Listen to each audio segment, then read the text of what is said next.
इंसान का दिमाग और शैतान का दिमाग, इसमें क्या फर्क है आप बता सकते हैं? मैं बताता हूं। इंसान का दिमाग कंट्रोल में रहता है और शैतान का दिमाग आउट ऑफ कंट्रोल। जब शैतान का छोटा दिमाग घिनौनी बातें सोचता है तो आने वाले गुनाह की दस्तक होती, और जब इंसान का दिमाग सोचना बंद करता है तो आने वाली गुनाह की दस्तक को नजरअंदाज करता है। नमस्कार, मैं सीनियर इंस्पेक्टर सुनील केलकर आप सबका स्वागत करता हूं क्राइम पेट्रोल दस्तक के इस भाग में। थाना जिला में काशीमेरा पुलिस स्टेशन में मेरी पोस्टिंग थी और उस वक्त एक अजीबोगरीब केस हमारे सामने आया और इस केस में 2 स्टेट की पुलिस इन्वॉल्व थी। ऐसा केस आज तक हमारे पुलिस डिपार्टमेंट के सामने कभी नहीं आया था।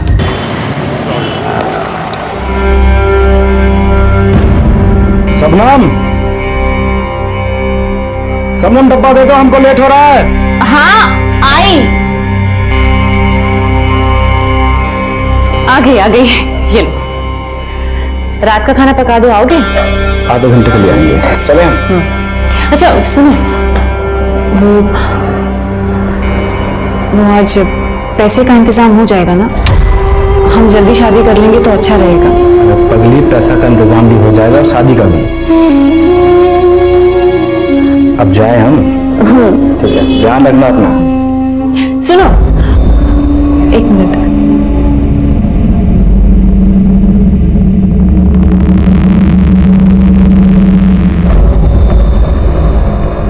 ताला।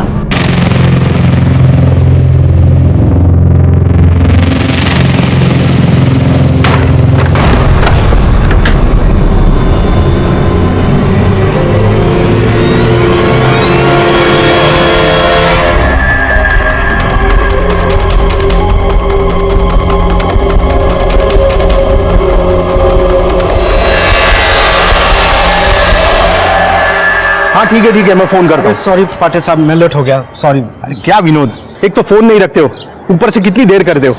ठीक है, अब आया है ना तो एक काम कर, छत पर जाकर पानी बंद कर, नहीं तो सेक्रेटरी साहब चिल्लाएंगे।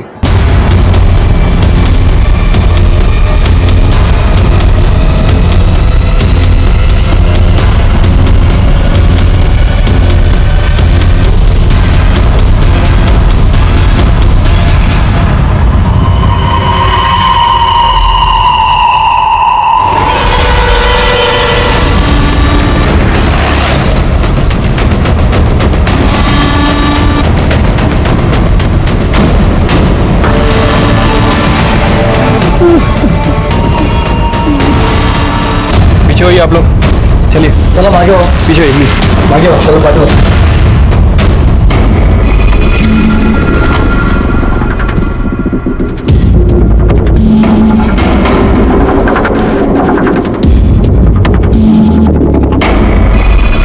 शिरके, शायद ये ऊपर से नीचे आ रहा था तब किसी ने इसके पैर खींचे, इसलिए चप्पल यहां गिरी है। बाद में इसको यहां लाया तो इसका यहां सर पटका, इसलिए यहां खून दिख रहा है। कर दे बॉडी और बगा क्या आएगा। हो सर। ये कौन है? सर इसका होने वाला ससुर है, इसकी शादी होने वाली थी इनकी बेटी से। अच्छा, विक्टिम के बारे में सोसाइटी में पूछताछ की? हाँ सर, मैंने दूसरे गार्ड्स, सुपरवाइजर और यहाँ रहने वाले काफी लोगों से पूछताछ की। सर सभी का यही कहना है कि ये काफी अच्छा लड़का था, मतलब कभी किसी का लफड़ा नहीं हुआ इसके साथ। मतलब विक्टिम बाहर के सोसाइटी का है। सीसीटीवी कैमरा है क्या? नहीं सर, टेरिस पे तो नहीं है। इंटरेस्ट पे रहेगा ना साहब, सीसीटीवी 1 महीने से खराब है। सुपरवाइजर, नमस्कार सर। सिक्युरिटी सुपरवायझर आहे ना तुम्ही? सीसीटीव्ही बंद कसा ठेवता? हाँ शिर्के, ये विनोद कुमार कहाँ रहता था? सर ये आधार कार्ड मिला है, Vinod S Kumar, Bhagat Singh colony, Naigaon east. साहब ये नायगांव में रहता था और अभी कुछ दिनों से यहाँ मेरी बेटी के साथ भयंकर में रहता। आपको क्या लगता है किसने मारा होगा इसे? साहब मैं कैसे बोल सकता हूँ, मुझे नहीं पता साहब, बहुत अच्छा लड़का था सही। शिर्के, बॉडी को पोस्टमार्टम के लिए भेज दो। पंचनामा हो जाने के बाद आप और आपकी बेटी आके बॉडी ले जाना। इनकी बेटी को इन्फॉर्म कर दो। ठीक है। लेकिन साहब उसको कैसे कवर कर सकते? क्यों? वो तो साहब विनोद रोज उसको ताला मार के जाता था।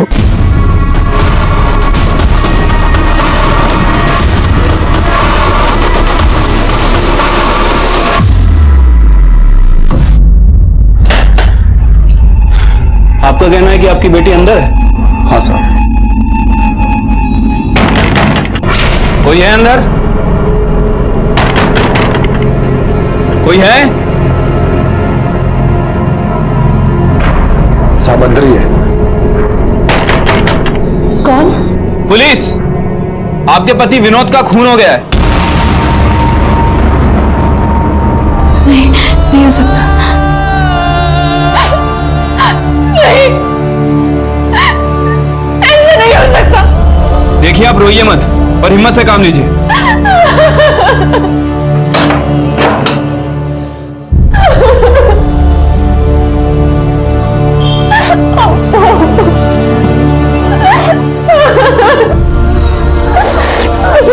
आप दोनों के अलावा विनोद का और भी कोई रिश्तेदार है?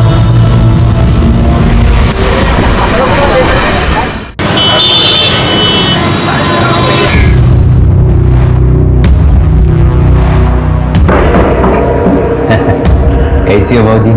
सब ठीक है ना?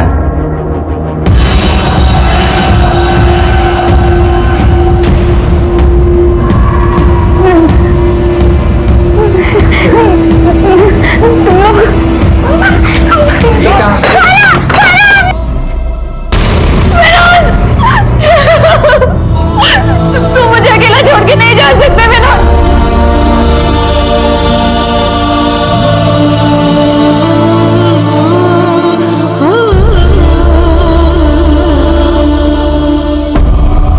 आपको क्या लगता है विनोद को किसने मारा होगा? क्या उसकी किसी के साथ दुश्मनी, झगड़ा? साहब, फरिश्ता आदमी था विनोद, उसकी किसी से दुश्मनी नहीं थी। अगर वो इतना अच्छा आदमी था तो दरवाजे को ताला मार के क्यों जाता था? मेरी मर्जी से जाता था साहब। क्यों? साहब, वो मैं पहले बार डांसर थी, तो कोई भी मंचला मेरे दरवाजे पे आ जाता था, जबरदस्ती अंदर घुस आता था, हंगामा करता था साहब। मैंने विनोद से कहा था कि बाहर से ताला लगा के जाया करे ताकि सबको लगे कि मैं अंदर नहीं हूं। अब बार डांसर थी, लेकिन लेडीज बार तो बंद हो चुके। हाँ, खैर, तो अभी आप बार डांसर का काम नहीं करती? नहीं साहब, 1 महीना हो गया। विनोद की कसम खाई थी कि बार की शक्ल तक नहीं देखूंगी। हम शादी करके एक साथ रहना चाहते थे, शांति से। शायद हमारी खुशी किसी से नहीं देखी गई।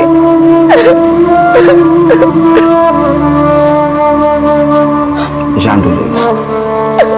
देखिए कैसा है, आप बार डांसर थी, शायद ऐसा हो सकता है कि कोई आपको पसंद करने वाला और विनोद को नापसंद करने वाला हो सकता है, और उसने उसे शायद मार दिया होगा। किसी ऐसे इंसान को जानती हैं? हाँ, इकबाल।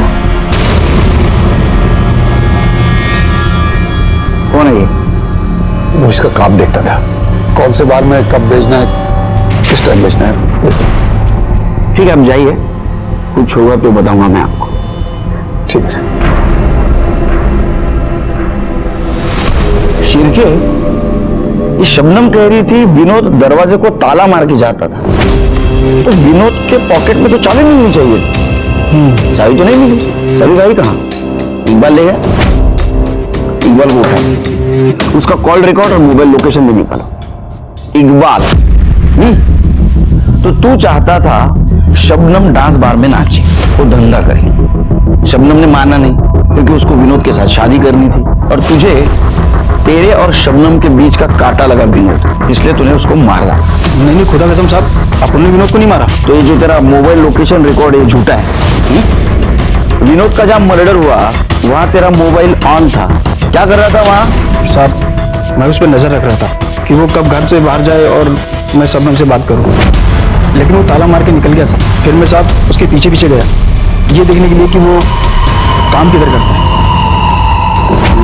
वो टेरेस पे गया पानी बंद करने के लिए, तो उसके पीछे गया और उसका मर्डर कर।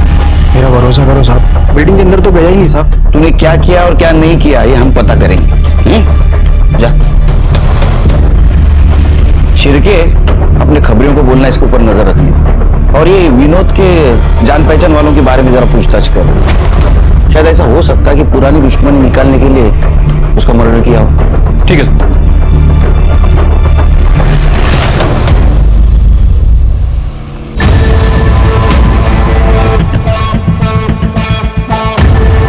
शंकर मांझी,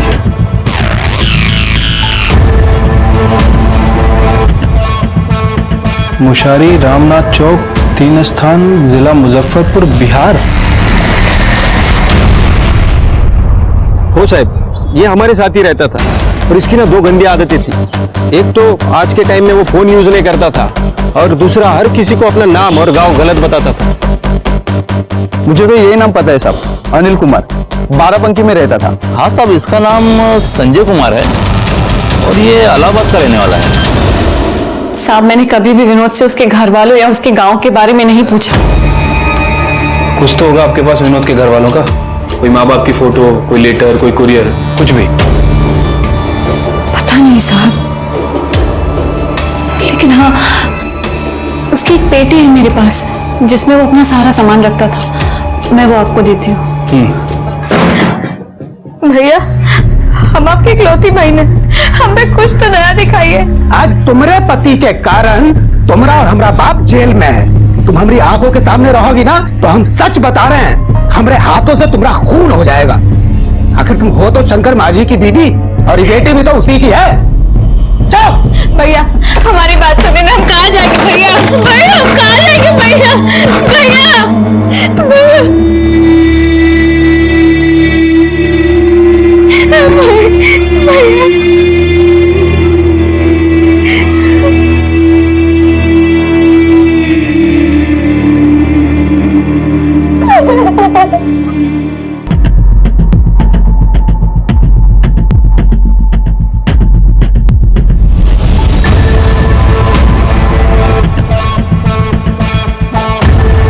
शंकर मांझी,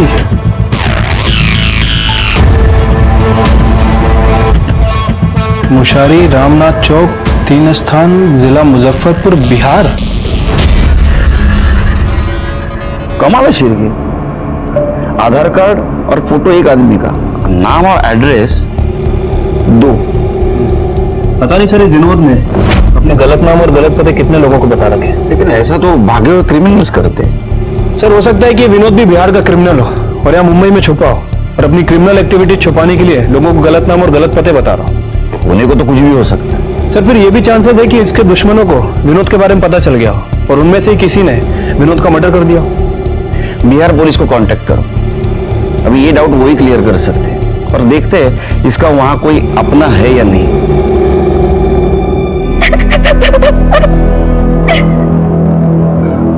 मत रो बेटा, मत रो। जिसका पति मर जाता है ना बाबूजी, उसके जीवन में सिर्फ रोना ही लिखा रहता है। समझ लो कि हम दोनों का कर्म फूटा है। हम भी तो बिना किसी बात के जेल काट रहे हैं। तुम विश्वास नहीं करोगे बाबूजी, अब हम उस घर में नहीं रह सकते। देखो, तुमको वहीं रहना होगा। शंकरवा मरने को मर गया, पर तुम्हारा और हमारा जीवन खराब कर दिया उसने। तुमको खुद अपनी लड़ाई लड़नी पड़ेगी बेटा।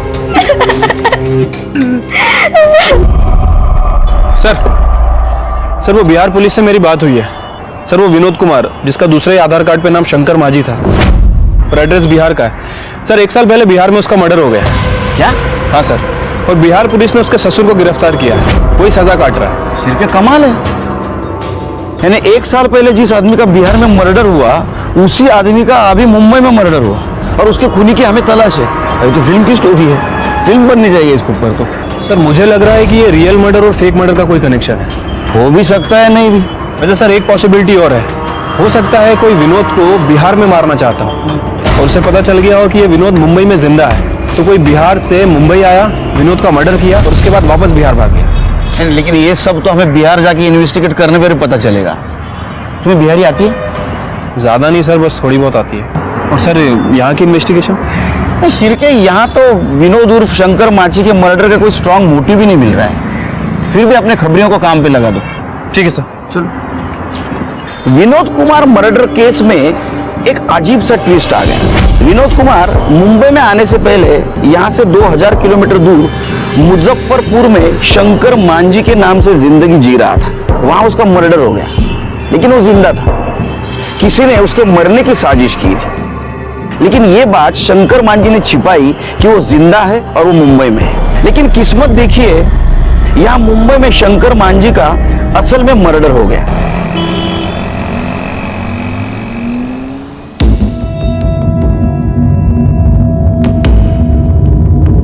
बैठिए, आप ही का पुलिस स्टेशन है। अब कहाँ बैठे महाराज, आप लोग तो दिमागी फ्यूज कर दिए। अब आप लोग कह रहे हैं कि शंकर मांझी बंबई में विनोद कुमार बन के रह रहा है, अब साले का मर्डर हो गया। हाँ, ये हम नहीं मान सकते। अरे कैसे मान लें जी?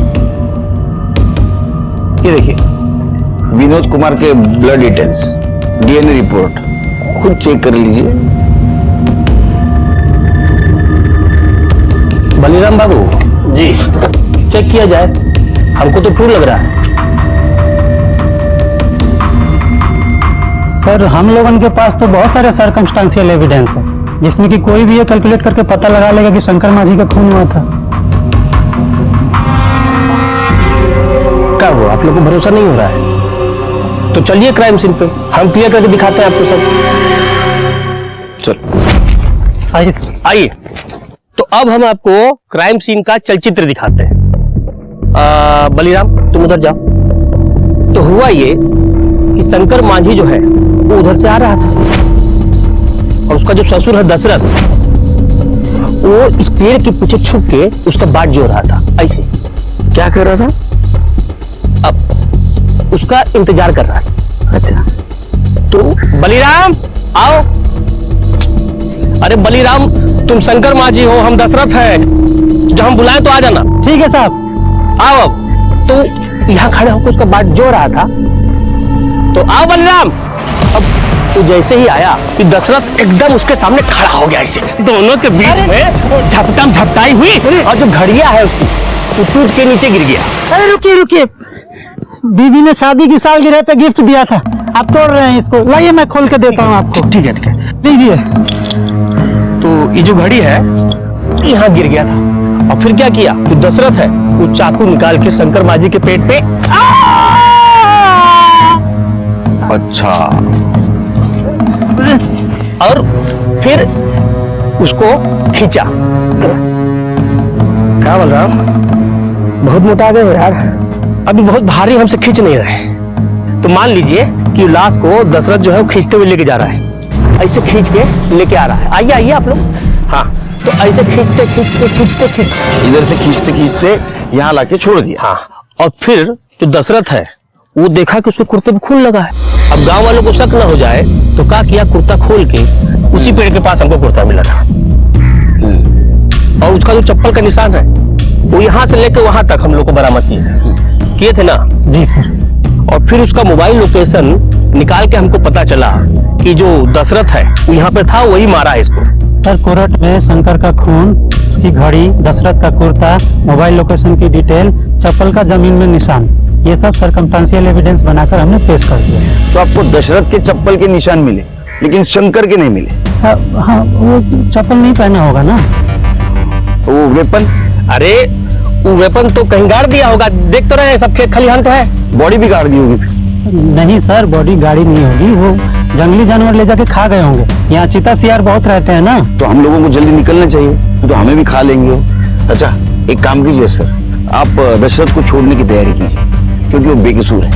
अरे क्या बात कर रहे हैं महाराज, हम लोग इतना मशक्कत से केस को सॉल्व किए हैं, इतना बाई लूटे हैं, और आप तो सब मट्टी पलीत कर रहे हैं। हमें सिर्फ इतना पता करना है कि शंकर मांझी उर्फ विनोद कुमार का मुंबई में मर्डर किसने और क्यों किया, और 1 साल पहले यह मर्डर की जो साजिश रची गई थी वो किसने रची थी, और फेक मर्डर और रियल मर्डर में कुछ कनेक्शन है क्या। कृपा करके इतना ही काम कीजिए कि शंकर मांझी उर्फ विनोद कुमार के कनेक्शन में जितने भी लोग हैं उनको थाना बुलवाइए। समझ गए कि नहीं? 1 साल बाद उनकी खबर आई भी तो कैसे, मौत की। हमको पता होता ना साहब कि हमने शंकर मुंबई में, हम मौत के उनके पास चले जाते, और शायद ये सब होता भी नहीं। आपको क्या लगता है शंकर को किसने मारा होगा? उनके दोनों भाई ने, हरिहर और बासुकी। उनके शंकर की मौत के कुछ दिनों बाद ही दोनों ने जायदाद का बंटवारा कर लिया और हमसे भी धोखे से अंगूठा लगवा लिया। अब हमारी और हमारे बच्चे की जिंदगी हराम करके रखी है।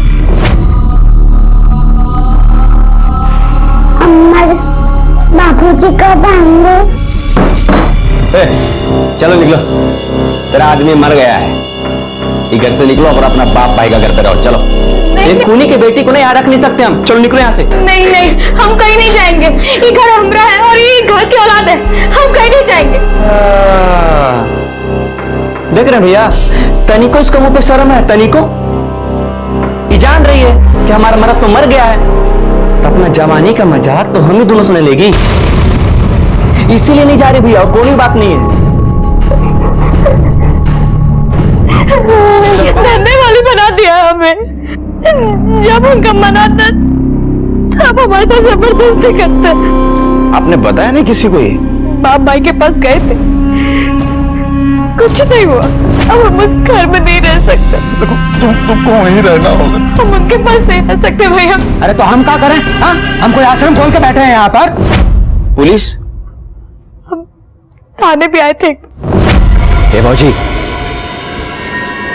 अगर पुलिस को कुछ बताई ना तो तुमको भी भेज देंगे सीधा शंकर भैया के पास स्वर्ग में, ठीक है ना? ये बात को ना अपने भेजा में घुसा लो, वरना तुम्हारी बेटी को ना कोठा में बेच देंगे। निकल। यही शंकर के सबसे बड़े दुश्मन थे। इन लोगों ने पहले उसको भड़काया, फिर उनका खून का योजना बनाया। हमने बापूजी को जेल भेजे और फिर उनको बंबई भेज दिए। और जब यहाँ पे मामला ठंडा हो गया तो शंकर को मार दी।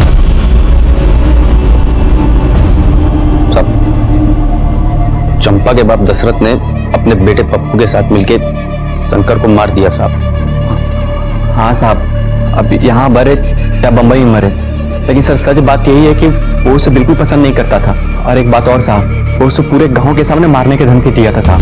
हम सोच रहे थे साला तुमसे पैसा लेकर व्यापार शुरू करेंगे, तुम साला करोड़ लेकर मर जाओगे, पपुआ को दे दोगे। अगर हमको देने के लिए ना तुम्हारी अंटी से कुछ नहीं निकले। हाँ, नहीं निकलेगा, समझ गए ना? अब जाओ यहाँ से। जा रहे हैं, और तुम्हारी बेटी और नाती को यहीं भेज देंगे। अब हमारी जिम्मेदारी नहीं है। तो हमारी जिम्मेदारी है, शादी कर दी है ना, सब हो गया बस। और यहाँ लाके छोड़ दोगे तो मार के काट के तुमको जंगल में फेंक देंगे आप।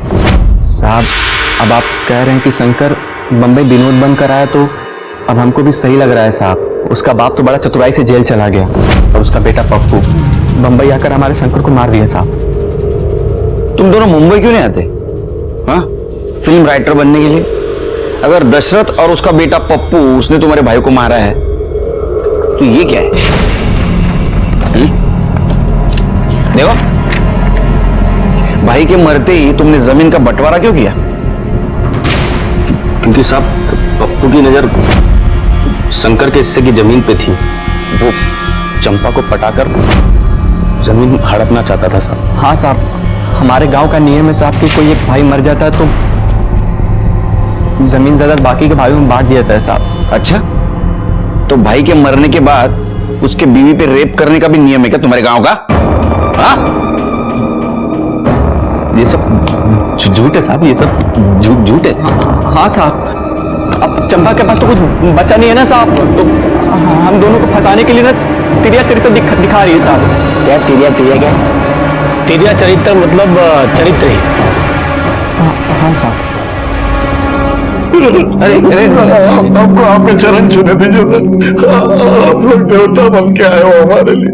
हम बहुत बोले सबको साहब कि हम शंकरवा को नहीं मारे, कोई हमारी बात पे विश्वास ही नहीं कर रहा था सर। लेकिन तुम्हारी चप्पल, कुर्ता और मोबाइल एविडेंस के तौर पे कैसे मिले? हमको नहीं पता साहब क्यों वो सब वहां कैसे पहुंचे। हम रोज दोपहर में साहब 2 बजे से 5 बजे तक सोते हैं साहब। उस दिन भी हम सो रहे थे।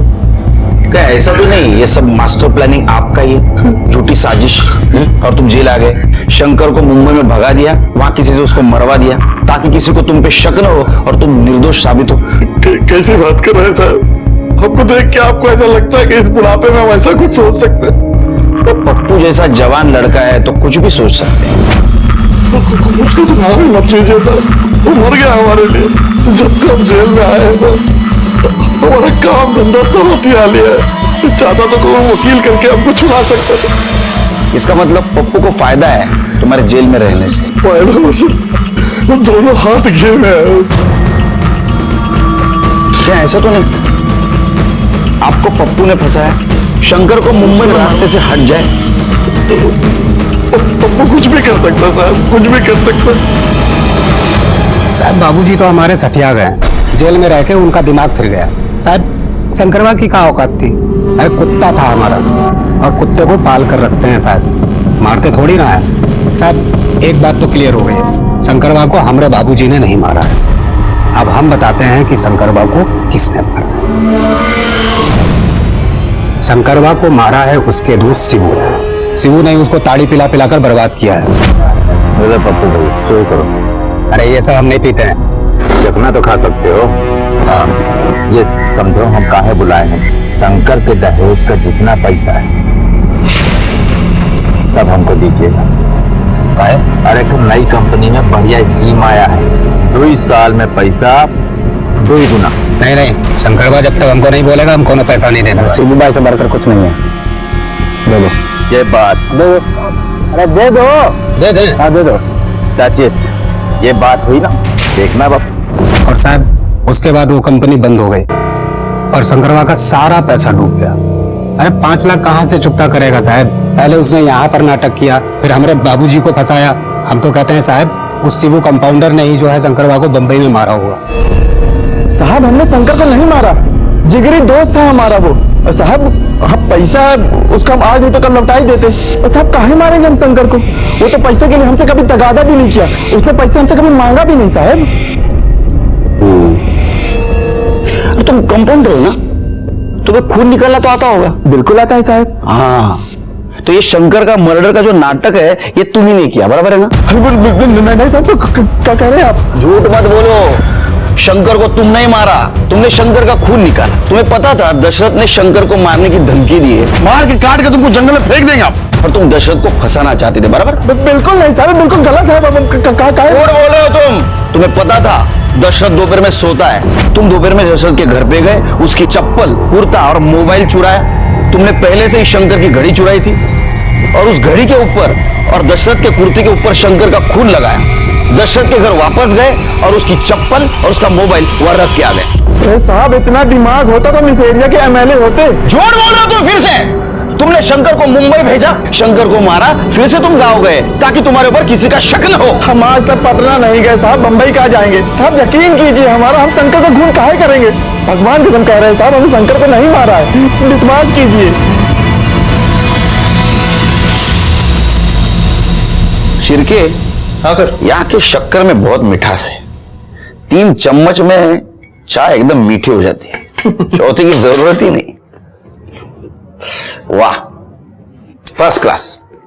अच्छा, विनोद कुमार मर्डर केस में अपने खबरियों से कुछ खबर? कुछ नहीं सर, ये विनोद के केस में कुछ हाथ ही नहीं लग रहा। वैसे जिस सोसाइटी में उसका मर्डर हुआ था, मैंने वहां के सुपरवाइजर, सिक्योरिटी गार्ड और बाकी के लोगों से भी पूछताछ की है सर। उनकी बातें सुनकर सब क्लियर ही लग रहा है।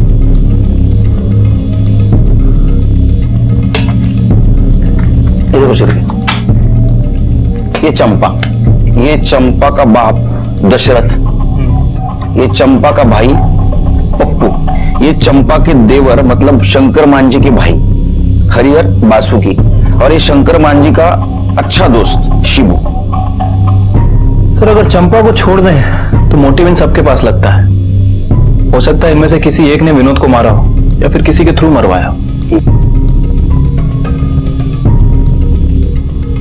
शिरके, अभी हम लोगों को 3 ड्यूटी को अंजाम देना है।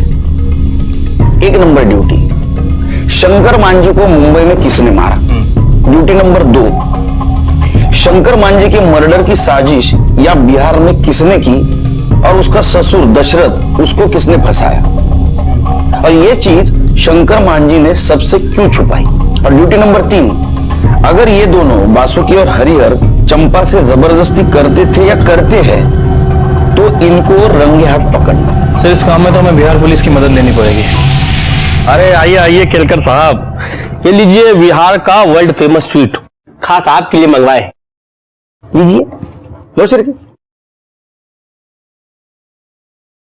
बहुत मीठा है। क्या है ना सर, बिहार है, सब तीखा होता है और मीठा आपको ज्यादा पसंद है, इसलिए आपके लिए मंगवाया है। सर सब मिलके साथ चलेंगे तो सब मीठा होता है ना। हाँ, इसलिए तो हम यहाँ आए हैं। हमें वो हरिहर और बासुकी को अरेस्ट करना है। काहे? अरे आपके सामने तो चंपा ने कहा। जब उनका मन आता तब हमारे साथ जबरदस्ती करते। अरे क्या सर, एक औरत ने आपके सामने 2 टेसू क्या बढ़ा दिए, आपने विश्वास कर लिया। और आप लोग तो खुद ही बहुत समझदार है। आपको बिहार पुलिस से क्या जरूरत है? प्रूफ के साथ जाइए और पकड़ लीजिए, हमारा फुल सपोर्ट रहेगा आपको। आपसे यही उम्मीद थी। सर काम हो गया है, एक लड़के को खबरी की ट्रेनिंग दे दी है, वो हरिहर और बासुकी इन दोनों के ऊपर नजर रखे हुए हैं। अगर ये दोनों चंपा के घर में कोई गड़बड़ करते हैं तो हमें तुरंत इन्फॉर्म करेगा। गुड। मेरे दिमाग में एक आइडिया है शिरके। अपने पास जितने भी सस्पेक्ट्स है उनमें से कोई ना कोई तो मुंबई गया होगा शंकर मांझी उर्फ विनोद कुमार का मर्डर करने के। मुजफ्फरपुर से मुंबई जाने वाली जितने भी ट्रेनें हैं उसके टिकट रिकॉर्ड निकालो और सीसीटीवी फुटेज भी देखो स्टेशन का। और एक काम करो, जितने भी सस्पेक्ट्स है ना उनके कॉल रिकॉर्ड और लोकेशन निकालो।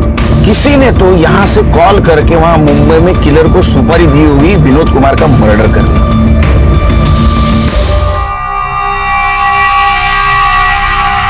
अरे सुलेमान भाई समझाओ ना इसको, क्या खाली पीली फोकट का टाइम थोड़ा कर रही है। अरे एक दिन ये जवानी ढल जाएगी ना, कोई पूछने का भी नहीं इसको। बहुत हो गया, एक बार निकल जाओ यहाँ से और दोबारा यहाँ आए ना तो पुलिस को कंप्लेंट कर दूंगी। एक मिनट इकबाल,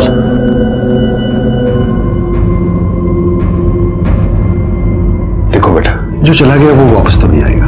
कब तक घर पे बैठी रहोगी और रोती रहोगी? मेरी मानो, काम पे लग जाओ, मन लगा रहेगा। नहीं बाबा, विनोद कभी नहीं चाहता था कि मैं बार में डांस करूं या ऐसा कोई खराब काम करूं। उसे कसम दी थी मैंने कि ये काम दोबारा कभी नहीं करूंगी। मैं झाड़ू कटका लगा लूंगी, भूखी मर जाऊंगी, लेकिन दोबारा उन बदनाम गलियों में कदम कभी नहीं रखूंगी। पेरेंट टीचर मीटिंग के लिए बिहार से आओ मुंबई।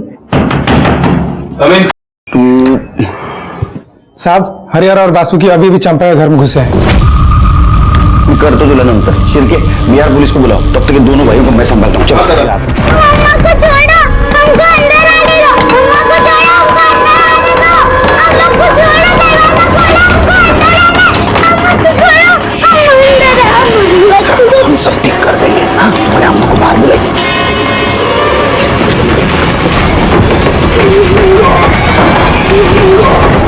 जाओ जाओ जाओ, चलो। बहुत गर्मी चढ़ा है तेरे को, गर्मी लेके जाओ इनको, अंदर देखो।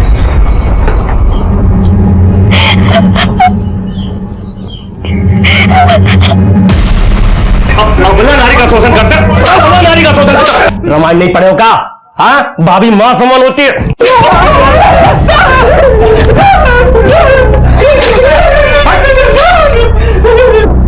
हेलो,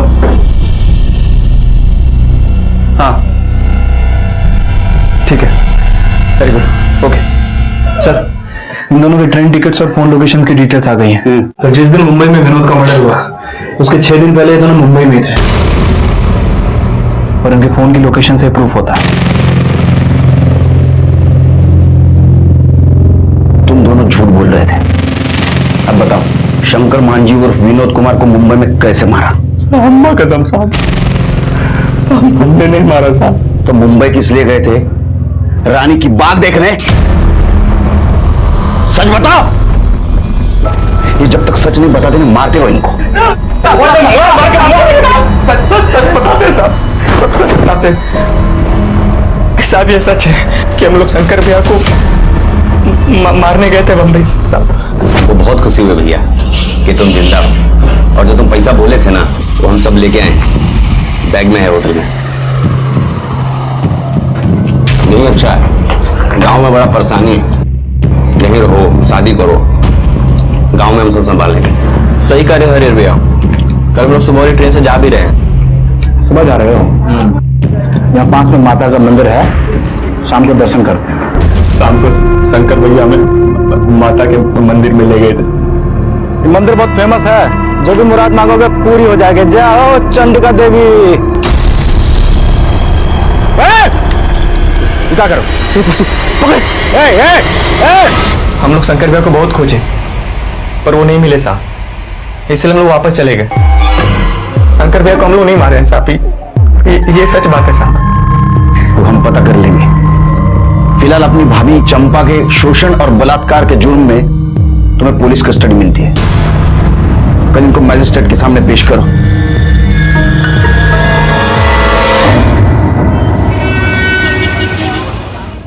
ये भागलपुर रेलवे स्टेशन का सीसीटीवी फुटेज है। वो दोनों भाई सच कह रहे थे सर। जिस दिन विनोद का मर्डर हुआ मुंबई में, वो एक दिन पहले ही वापस आ गए थे। मतलब शंकर मांझी उर्फ विनोद कुमार का मर्डर इन दोनों ने नहीं किया। शंकर मांझी ने खुद का मर्डर कैसा प्लान किया, ये हमारे सामने एक पहेली थी और उसे हमें सॉल्व करना था। हमारे प्रॉब्लम बढ़े जा रहे थे। मुंबई हेडक्वार्टर से हमें फोन आ रहा था वापस आ जाओ, और ऐसे में और एक प्रॉब्लम आया। मेरा पीएसआई शिर्के, इसको बाहर का खाना खाने की वजह से बदहजमी हो गई। आप लोग मुंबई पुलिस से है ना? शंकर मांझी ने हमारे यहाँ 2-3 दिन काम किया था, फिर अचानक उसके मर्डर की खबर मिली। 2-3 दिन क्या काम किया शंकर मांझी ने? कुछ नहीं साहब, वो ब्लड डोनेट रखवा दिया था। जो ब्लड डोनेट करने आते थे, खून निकालने में वो उनकी मदद करता था।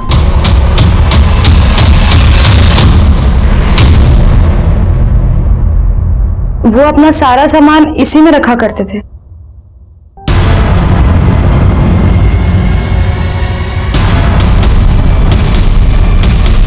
सर, अरे ये तो ग्लोव्स है, सिरिंज।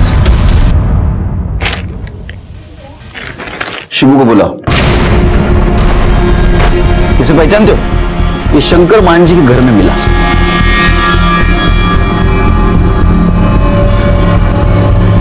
हाँ साहब, ये हमारे क्लिनिक का है। अब शंकर ही सब प्रैक्टिस करने के लिए हमसे मंगवाया था। 100%? 100% साहब, सही बोल रहे हो? भगवान कसम। गुड। चल।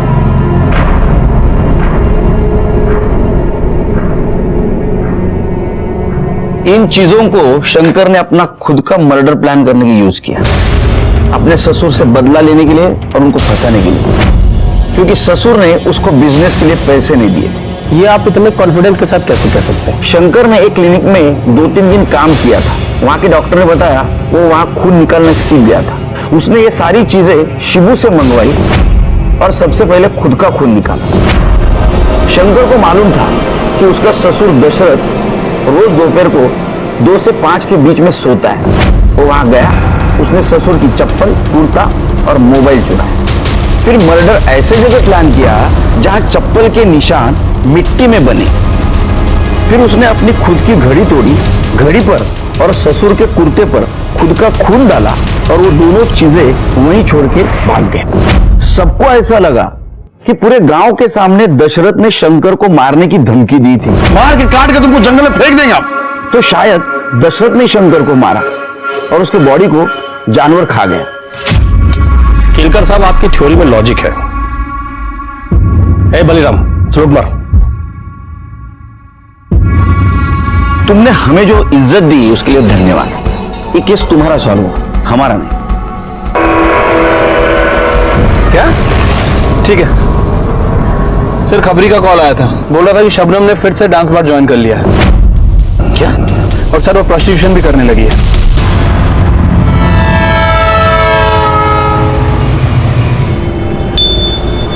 मेरे समझ में नहीं आ रहा है फिर से क्यों कर रही हो तुम ये सब, डांस बार, प्रोस्टिट्यूशन। हाँ, तुमने तो कहा था विनोद से बहुत प्यार है तुम्हें। क्या ऐसा तो नहीं उसका इस्तेमाल कर लिया, उससे पैसे लिए, मार दिया? खुदा कसम साहब, मैं चलती ट्रेन के सामने कूद जाऊंगी, लेकिन विनोद के साथ कभी बुरा नहीं कर सकती। जब उसकी मौत की खबर आई तब आजान होने वाली थी। मैं नमाज पढ़ने ही जा रही थी, लेकिन वो दिन है और आज का दिन है, मैंने नमाज नहीं पढ़ी। साहब, मुझे यकीन ही नहीं हुआ कि मेरा खुदा मेरे फरिश्ते को मुझसे कैसे छीन सकता है। 1 मिनट, तुमने कहा अजान के वक्त तुम्हें खबर है, जी सर। मतलब दोपहर 1:05 1:10 के बीच में हमें खबर 2 बजे मिली, मर्डर 1 बजे हुआ। हमसे पहले तुम्हें कैसे खबर मिली? अब्बू को जैसे ही पता लगा विनोद की मौत के बारे में, उन्होंने फौरन मुझे बता दिया। शबनम, दरवाजा खोलो शबनम। क्या हुआ अब्बू? गजब हो गया, विनोद का खून हो गया। ये क्या बेहूदी बात कर रहे हैं आप अब्बू? खुदा के खौफ से डरिए। नहीं, मेरा यकीन करो शबनम, मेरा यकीन करो, मैं झूठ नहीं बोल रहा हूं। मैं उसके यहां से चाबी लेकर आया हूं। ये आपकी कोई चाल है ना अब्बू? आप मुझे इकबाल के हवाले करना चाहते हैं ना? निकल जाइए यहाँ से, जाइए। मुझे लगा कि वो कोई चाल चल रहे हैं। मैंने उन्हें कसम दी और दरवाजा बाहर से ताला लगाकर जाने के लिए कहा, ताकि अगर विनोद आए तो उसे किसी भी तरह का शक ना हो। हाँ, इसलिए हमारी पुलिस टीम वहां गई तो हमें दरवाजा बंद मिला। तुमने हमें पहले क्यों नहीं बताया? तुम्हारे अब्बा से डर के विनोद बाहर से ताला लगाता था। शिरके, सुलेमान अहमद। मैंने कुछ नहीं किया। नाटक बंद कर, बस हो गया तेरा नाटक। सच सच बता। मैंने कुछ नहीं किया साहब। तेरा मोबाइल लोकेशन बोल रहा है तू उस दिन मर्डर के दिन बिल्डिंग में ही था, और शबनम ने बताया है 1:05 तू घर गया था उसको मर्डर की बात बताने। मर्डर तूने किया, घर पे गया, फिर पुलिस आई, तू वापस आया, तू सब नाटक कर रहा था। सच सच बता रहे तो दूंगा एक रख के। बता दो साहब, बता दो साहब। मैं नहीं चाहता था कि उसका निकाह शबनम से हो। इस 2 कौड़ी के सिक्योरिटी गार्ड की क्या औकात है? मैंने इकबाल से बोला था कि विनोद से 2 लाख रुपए का डिमांड कर। मैंने सोचा कि मुझे पैसे देगा, मैं पूरे पैसे लेकर और शबनम को लेकर निकल जाऊंगा। लेकिन ना ही साहब वो पैसे दे पा रहा था और ना ही शबनम काम कर पा रही थी। और मैंने इकबाल से कहा कि मौका देखते ही वो शबनम से मिले और उसे लेकर गायब हो जाए। जब इकबाल उस पर नजर रखा था, मैं भी दूर से उस पर नजर रख रहा था, और जब इकबाल ने विनोद का पीछा करना छोड़ दिया तो मैं चुपके से सोसाइटी में घुस गया साहब।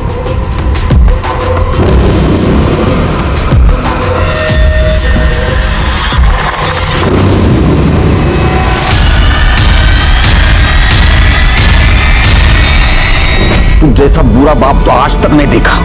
शर्म नहीं आई तुझे सुलेमान? अपने बेटी से सब करवाते हुए उसे डांस बार में नचवाया। जब इस दलदल से वो निकलना चाहती थी तो उसके सपनों का मर्डर कर दिया। सुलेमान अहमद को शंकर मांझी उर्फ विनोद कुमार के कत्ल के जुर्म में सजा हो गई। कहते हैं ना, बुरे काम का नतीजा बुरा ही होता है। शंकर मांझी को बिजनेस के लिए पैसों की जरूरत थी और उसे गांव में कोई पैसा नहीं दे रहा था, इसीलिए उसके दिमाग में खुद के मर्डर का प्लान आया। वो अपनी वाइफ और बच्ची से अलग हो गया और यहीं से शुरू होगी गुनाहों के दस्तकों की दास्तान, जो उसके मौत पे आके रुक गई। देखते हैं हमारे आज के एपिसोड की दूसरी कहानी।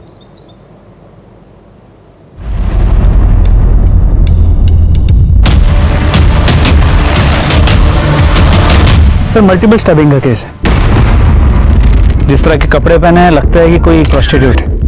हो सकता है अपने क्लाइंट के साथ झगड़ा हो गया और क्लाइंट कोई गुंडा मवाली हुआ जिसने उसे स्टैब कर दिया। लेकिन गायकवाड़, अगर ये प्रोस्टिट्यूट है तो दिन दहाड़े इस पब्लिक पार्क में? एक काम करो, पता करो आसपास कि ये इसका रेगुलर स्पॉट है और कोई इसे जानता है क्या, पूछो जरा। सर आप में से फोन किसने किया? सर मैंने किया था। सर बॉडी के पास ये पर्स मिला है, शायद इसी लड़की का है। क्या है पर्स में? सर एक मोबाइल है, कुछ पैसे है और सर मेकअप का सामान है। आई कार्ड है क्या? देखो। नहीं सर, आइडेंटिफिकेशन के लिए कोई आधार कार्ड या पैन कार्ड नहीं है। ठीक है, काम करो, ये मोबाइल किसके नाम पर रजिस्टर्ड है देख लो और उसमें लास्ट कॉल देखो किसका है, उससे पूछताछ करो। सर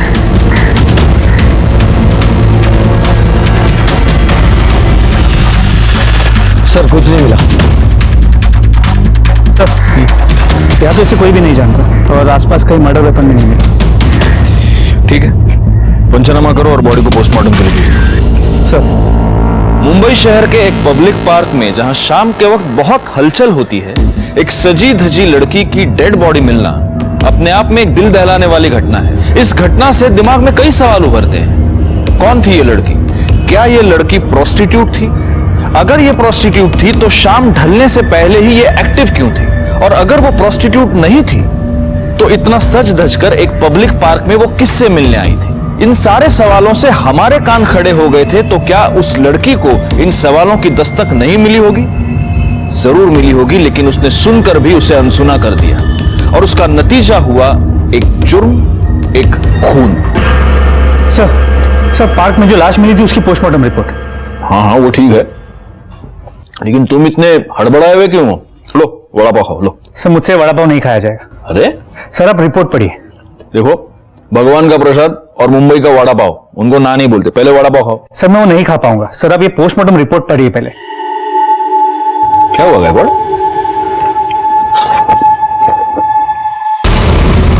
क्या हमारा डॉक्टर पागल हो गया क्या, या नींद में बनाई है रिपोर्ट उसने? सर मैंने डॉक्टर से रिकन्फर्म किया, ये रिपोर्ट सही है। मतलब हमें जिस लड़की की लाश उस पार्क में मिली वो लड़की नहीं, लड़का थी। मतलब लड़का था। जी सर। इसमें किसी होमोसेक्सुअल एक्टिविटी का तो कोई जिक्र नहीं है। तो फिर एक लड़का लड़की की तरह ड्रेसअप होकर सज धज कर पार्क में क्या कर रहा था? आज के जमाने में हम लड़के और लड़कियों को समान मानते हैं। हमारे आसपास हम कई सारी ऐसी लड़कियां देखते हैं जो लड़कों की तरह ड्रेसअप होती है, और इतना ही नहीं, वो लड़कों की तरह काम भी करती है। लेकिन आज के जमाने में भी एक लड़के का एक लड़की की तरह सज धज कर तैयार होना, पार्क में जाना और वहां उसका खून, इस केस को सॉल्व करने के लिए लड़की बनने वाले इस लड़के के जिंदगी के डिटेल्स का पता लगाना मेरे लिए बहुत जरूरी हो गया था।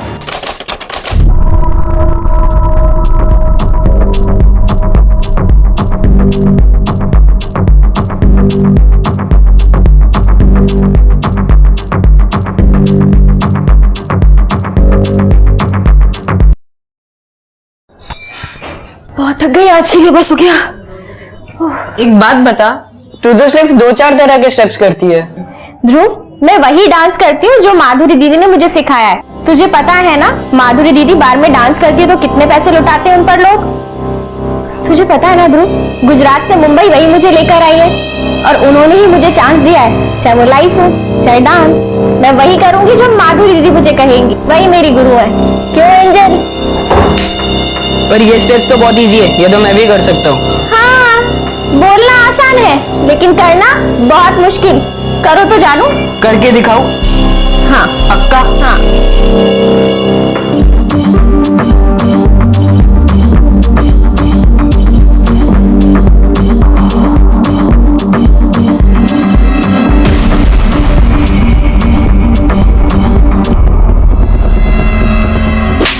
हांड बना फिर रहा है।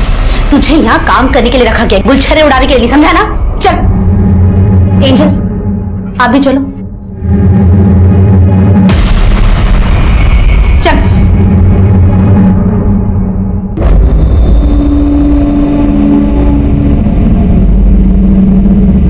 देख क्या रहा है? जल्दी झाड़ू लगा। कभी काम नहीं किया क्या? इधर इधर इधर से आपका ठीक से आ जाओ। हाँ, चप्पल निकालो। अरे क्या हुआ? एक मिनट रुको, एक मिनट रुको। हाँ आकर आकर आकर। ठीक है? मेरा बच्चा, जा जाके कपड़े बदल। क्या कर रहा है तू? ये वो बाई नहीं आई ना, तो इसे नहीं कहा कि मैं काम कर देता हूँ। मैं तेरे को जानती नहीं दीदी, तुझे ना मुफ्त में रोटी तोड़ने की आदत हो गई। कम से कम ये तो सोचा कर कि बच्चा है, एक दिन बाई नहीं आई खुद कर लेगी तो घिस जाएगी क्या? हाँ अच्छा नहीं, बोझ है। माँ बाप तो मर गए लेकिन बोझ हमारे ऊपर छोड़। बस कर, तू भी तो बोझ है। तू और तेरा निकम्मा पति करता क्या है? सोच, अगर मैं नहीं होती ना तो क्या होता तुम दोनों का? आई बड़ी बोलने की। हाँ तो कम से कम एंजल का ध्यान तो रखती हूँ ना मैं। हाँ हाँ बिल्कुल रखती है, उसके लिए इतने पैसे भी तो लेती है ना? थोड़ी तो शर्म कर, हमारे सगे भाई का बेटा है, हमारी जिम्मेदारी है। आई बड़ी एंजल का ध्यान रखती हूँ। आगे से सब नहीं करना। कुछ खाया? मैं मंगाती हूँ होटल से कुछ। उसने बोल दिया लगा झाड़ू लगाने।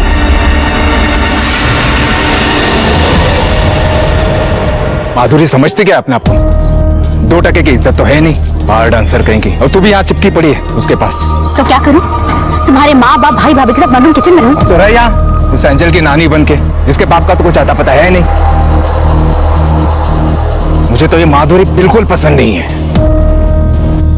देख अभी भी खड़ी है जासूस बन के यहाँ पर। आदर होती बुरी नहीं है, लेकिन जब से ध्रुव आया है ना तब से बदल गई है। उसे लग रहा है कि मेरे बिना उसका चल जाएगा, लेकिन इस ध्रुव का कुछ करना पड़ेगा, उसे इस घर से निकालना ही पड़ेगा।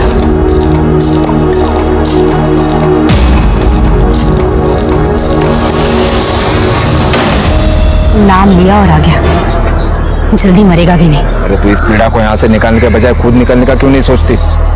जल्दी से जल्दी जितने हो सके नोट निकाल तेरी बहन से, अपना खुद का घर ले लेंगे।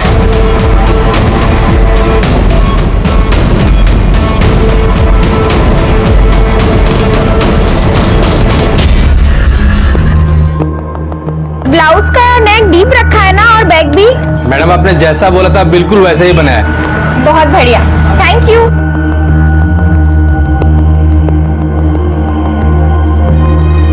अरे मैडम पीछे कहाँ बैठ रही हैं? आगे बैठिए, एसी की अच्छी हवा आएगी और व्यू भी अच्छा मिलेगा। आइए आइए बैठिए। ठीक है।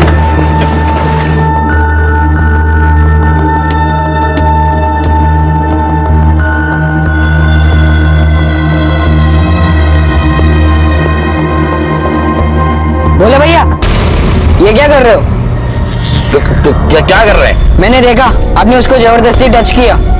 अरे तुम काहे फड़फड़ा रहे हो? हनी को भी पता है कि हमसे गलती से टच हुआ है, इसलिए वो कुछ नहीं बोली। पैर छू। मेरे नहीं, हनी के पैर छू और बोल, आगे से ऐसी गलती नहीं होगी बहन। आगे से ऐसी गलती नहीं हुई बहन। अपनी औकात में रहकर समझाना, और अपने ये हाथ है ना जेब में रखने की आदत डाल, वरना इतने टुकड़े करूंगी कि सिग्नल पे भीख मांगने लायक भी नहीं रहेगा। चल चल गाड़ी निकाल।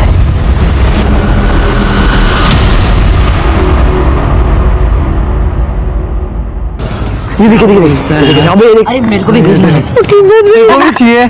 हाँ ये बोला लेते इसकी चलना यार।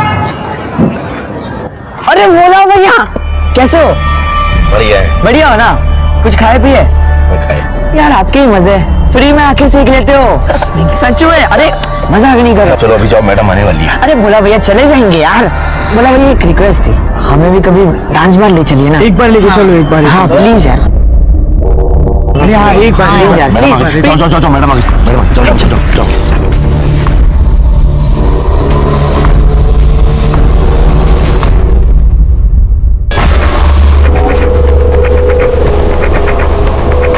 दीदी तू जा एंजल को लेके, ध्रुव है मेरे साथ। बाय बेटा।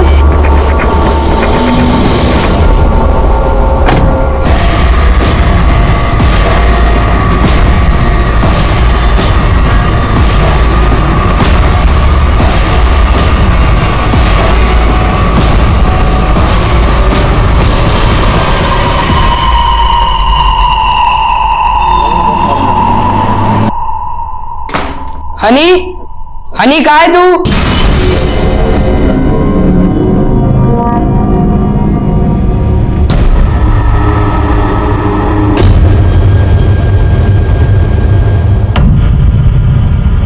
बाप रे क्या लड़की है यार। क्या बात है ध्रुव, क्या लड़की है। देख दिखा, सही लड़की है यार। यार ध्रुव, इतनी बुआ मस्त मस्त लड़कियां यहाँ आती है और उन्हें बार डांसर बना देती है। बार डांसर नहीं, सोशल वर्कर। ये मेरी बुआ के बारे में ऐसा मत बोला, वो खाली डांस करती है, डांसिंग उनका प्रोफेशन है, इससे ज्यादा कुछ नहीं। देवी है वो, गरीब लड़कियों की मदद करती है ताकि उन्हें काम मिले। हाँ जैसे तू वो हनी के साथ लगा रहता है। मेरे पापा भी सोशल वेलफेयर डिपार्टमेंट में, वो भी गरीबों की हेल्प करते। उनके पास तेरी बुआ की तरह एक ही बिल्डिंग में 2 फ्लैट, एक सेडान और एक एसयूवी नहीं है। अरे अरे अरे तुम बच्चों जैसा क्यों झगड़ रहे हो? ध्रुव पटाखा का फोटो लाया, काम की बात करता है। यार ध्रुव, हमें बस इस लड़की से एक बार मिला देना यार, प्लीज। Only for friendship. हाँ यार प्लीज एक बार मिला दे। अरे यार ध्रुव, तू ही हमारा दोस्त है यार, तेरा नाम कौन है यार? प्लीज कुछ तो कर यार, प्लीज। हाँ यार प्लीज एक ही बार मिला यार, प्लीज यार ध्रुव प्लीज। ध्रुव ना हमेशा की तरह लटकी दे देता है यार। पट्टू है साला, फिर से कल्टी ले लेगा। मैंने बोला था ना, ये साला कोई लड़की वड़की नहीं ला सकता। पूरा मूड खराब कर दिया। भाई ऐसा होगा तो मैं घर जा रहा हूँ। हाँ?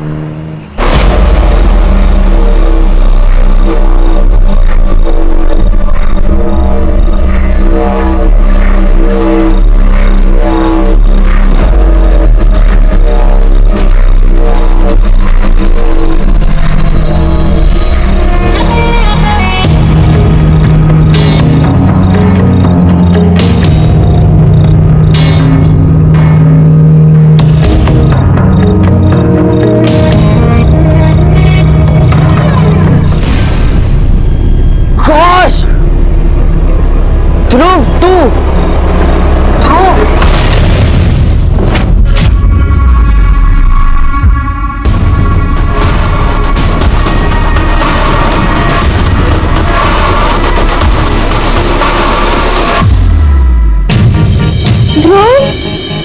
तू सॉरी दीदी, इंग्लिश को अभी निकाल। अरे नहीं नहीं नहीं, बहुत अच्छा लग रहा है। वेल वेल, एक चीज की कमी है, मेकअप।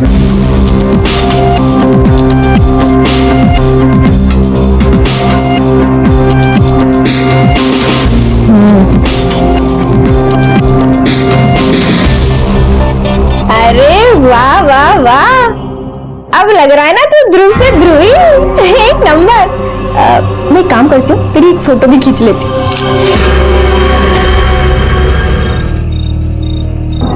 ध्रुव, मैं आज तुझसे वही सवाल पूछता हूँ जो मेरा बाप मुझे रोज पूछता है और परेशान कर देता है। क्या भाई, तू लाइफ में क्या करना चाहता है? मैं ना अपनी बुआ की तरह बनना चाहता हूँ, ताकि मेरे पास एक बड़ा सा घर हो, बहुत सारी गाड़ियाँ हो, बहुत पैसा हो और मैं दूसरों की मदद कर सकूँ। फिर ना भाई, लाइफ ने तेरे साथ बहुत बड़ा धोखा किया। अगर तू लड़की होता ना तो अपनी बुआ के जैसा बार डांसर होता और रोज सुबह बैग भरकर पैसे घर पे लाता। और तू जो तेरी जहरीली बुआ है ना शिल्पा, उसकी सुननी भी नहीं पड़ती। और वो कमीना भूला तेरा ड्राइवर होता। ओए, ये सब ना ये अभी भी कर सकता है। कैसे? जिंदगी में कई बार ऐसा होता है कि हमें कोई बहकाता है और हम बड़ी आसानी से बहक जाते हैं। हमारी सोचने की क्षमता कम हो जाती है और हम ये समझ नहीं पाते कि हम सीढ़ी चढ़ रहे हैं या सूली। ध्रुव के साथ भी कुछ ऐसा ही हुआ। उसकी आगे बढ़ने की ललक और अपनी बुआ माधुरी की तरह अमीर बनने की चाहत ने उसे बार डांसर बनने पर उकसाया और नतीजा हुआ एक। सर पार्क में जो लड़की के ड्रेस में लड़के की बॉडी मिली थी, उसकी इंफॉर्मेशन हमने सभी पुलिस स्टेशन में भेजी थी, लेकिन कहीं भी उसकी कोई मिसिंग कंप्लेंट दर्ज नहीं है। सर, उस लड़के के कॉल डिटेल्स रिकॉर्ड, मौत के ठीक 2 घंटे पहले उसकी लास्ट बातचीत इस नंबर पे हुई थी और इसी नंबर से उसे कई बार मिस कॉल भी आए थे। सर एक काम करो गायकवाड़, ये जो नंबर है इसकी डिटेल्स निकालो और पता करो ये कौन है। सर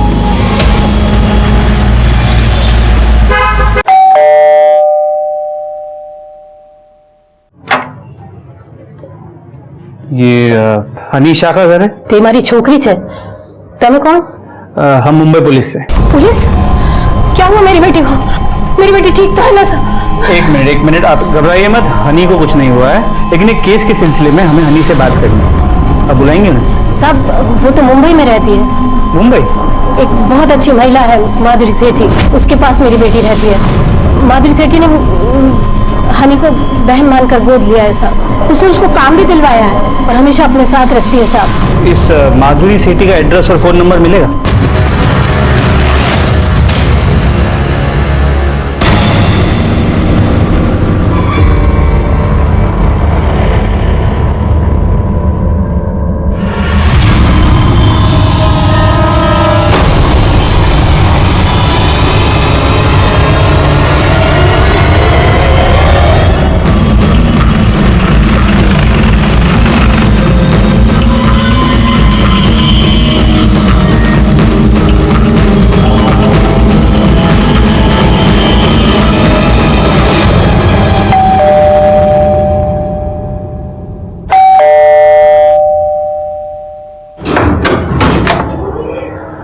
माधुरी सेठी, आप आप में से माधुरी सेठी कौन है? मैं हूँ साहब, लेकिन आप यहाँ क्यों आए? आपको किसने फोन किया? साहब, हमको पुलिस की हेल्प दीजिए प्लीज, आप जाइए। 1 मिनट, आप शांत हो जाइए। देखिए, हमें हनी शाह से बात करनी है। हनी से? क्यों? कुछ पूछताछ करनी। किस बारे में साहब? एक लड़के के फोन से हनी के फोन पे आखिरी कॉल किया गया था और हमें उस लड़के की डेड बॉडी मिली।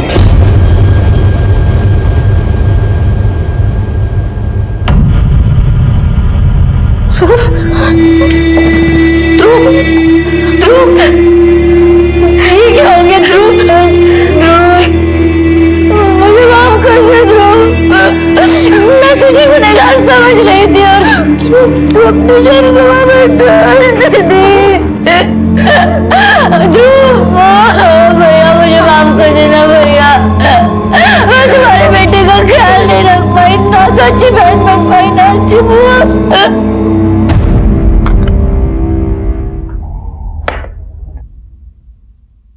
आप जब रो रही थी तो मैंने सुना आप कह रही थी कि हम तुझे गुनहगार समझ रहे थे।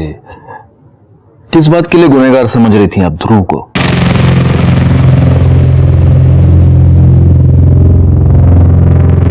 देखिए, आप हमसे कुछ भी मत छुपाइए, क्योंकि अगर आप हमें नहीं बताएंगी तो हम ध्रुव के कातिल को कभी पकड़ नहीं पाएंगे। बताऊंगी साहब, सब कुछ सच सच बताऊंगी। मैं नहीं डरती किडनैपर विडनैपर से, और वैसे भी भगवान का आशीर्वाद रहा ना तो मेरी बेटी जरूर मिलेगी, सही सलामत मिलेगी मुझे। एक मिनट, कौन किडनैपर? अब किस किडनैपिंग की बात कर रही है? किसकी किडनैपिंग हुई है? मेरी बेटी का साहब, एंजल का। पहले हम लोगों को लगता था कि ध्रुव ने किडनैप किया उसे, लेकिन नहीं साहब, अभी उसकी डेड बॉडी देखने के बाद कंफर्म हो गया कि हम सब लोग ऐसे सोच रहे थे। ध्रुव ऐसा कर ही नहीं सकता था, ना तो उसने किया है साहब। आपकी बेटी की किडनैपिंग हुई कब हुई? दो दिन पहले साहब, ध्रुव के गायब होने के 1-2 घंटे पहले। तो आपने हमें इन्फॉर्म क्यों नहीं किया? मैंने सोचा था साहब कि मैं पुलिस कंप्लेन करूं, लेकिन आपको नहीं मालूम साहब, हमारा ये बार और डांसर लोगों की जो लाइन है ना, बाहर से जितनी ग्लैमरस पैसा सब दिखता है ना साहब, वैसा है नहीं, सारी बहुत गंदी है। हेलो मनसुख सेठ। अरे मैंने बोला था ना वीकेंड पे तो मिलने वाले, फिर अभी वीकडेज में क्यों फोन किया? पैसा चाहिए क्या? अरे नहीं बाबा, मेरी बेटी गायब हो गई है, सब जगह ढूंढ लिया, यहाँ वहाँ कहीं भी पता नहीं चला। मैं सोच रही पुलिस कंप्लेन कर दूं। अरे मरवाओगी क्या? डांडी थी जो? अरे तू पुलिस में कंप्लेन करेगी, पुलिस तेरे घर पे आएगी, फिर पूछताछ करेगी कि घर किसका है, फिर तू बोलेगी ये घर मेरा है, तो फिर पुलिस मेरे घर पे आएगी, मेरी पूछताछ करेगी, फिर बीवी को ये पता चलेगा कि मैंने एक बार डांसर को रखेल बना के रखा है। अरे तू समझती क्यों न थी? मेरी बदनामी होगी, सर्कल में बदनाम हो जाऊंगा, घर में बदनामी होगी। एक काम करो, फिरोती के लिए फोन आने दो, वो जितने पैसे मांगेंगे ना उनके मुंह पे मार देंगे और एंजल को छुड़वा लेंगे, ठीक है? बस इसलिए मैंने पुलिस कंप्लेन करने का प्लान ड्रॉप कर दिया साहब। आपकी बेटी की उम्र? 6 साल की है साहब, और उससे दमा की बीमारी है साहब। ये तो बहुत सीरियस है। हाँ साहब, लेकिन अभी वो ठीक है, ऐसा किडनैपर ने बोला। मतलब आपको किडनैपर का रैंसम कॉल आया था? हाँ आया था साहब, 2 बार आया था। पहला कॉल तब आया था जब ध्रुव हमारे साथ था। बुआ अब परेशान मत हो, सब ठीक हो जाएगा। क्या ठीक हो जाएगा? हेलो, तुम्हारी बेटी हमारे पास है, 10 लाख तैयार रखना। Hello, hello. और दूसरा कॉल? दूसरा कॉल ध्रुव के गायब होने के बाद आया था सर। हम लोगों को लगा कि ध्रुव ने ये सब किया, किडनैपिंग करवाई, क्योंकि दूसरा कॉल थोड़ा अटपटा था साहब।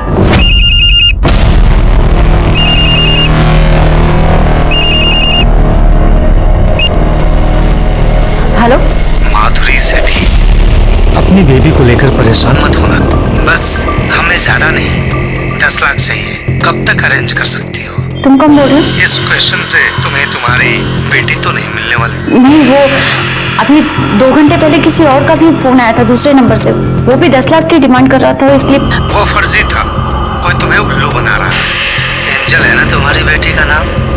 हाँ, देखो उसको ना अस्थमा है, वो पंप के बिना। डोंट वरी, हम उसका वो इनहेलर ले लेंगे। बस तुम 10 लाख की जल्दी से जल्दी अरेंजमेंट कर लो। आप अपनी बेटी की फोटो यहाँ दे दीजिए और वो दोनों नंबर्स भी दीजिए जहां से आपको फिरौती के लिए कॉल आया है। हम जल्दी से जल्दी आपकी बेटी को ढूंढ लेंगे। अच्छा एक बात बताइए, ये सब लोग? साहब ये मेरी बड़ी बहन है शिल्पा, उसके हस्बैंड, और ये हनी मेरे साथ काम करती है। इनके अलावा आपके घर में और कौन? कोई नहीं है साहब, माँ बाप बहुत पहले मर चुके। एक बड़ा भाई था, नागपुर में रहता था, तो उसका भी कार एक्सीडेंट में उसकी बीवी के साथ। ध्रुव उनका ही बेटा था साहब, जो हमारे साथ रहता था। और आपके हस्बैंड? मेरी शादी नहीं हुई साहब। सॉरी, एंजल के फादर? वो मैं कंफर्म नहीं बता सकती साहब, उस टाइम पे।